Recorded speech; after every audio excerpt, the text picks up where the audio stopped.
Number 9, the nurse is teaching a client who has iron deficiency anemia. So meron siyang iron deficiency anemia.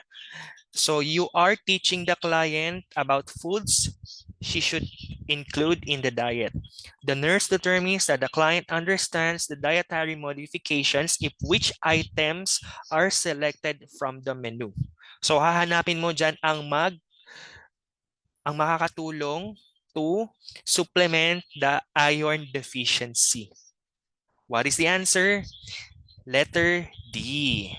Okay, letter D, oranges and dark leafy vegetables. Remember guys, your vitamin C, okay, and green leafy vegetables will increase or enhance the iron absorption.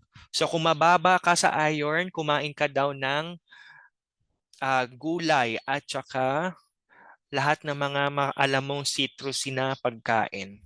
Okay, aside from your um, iron medication.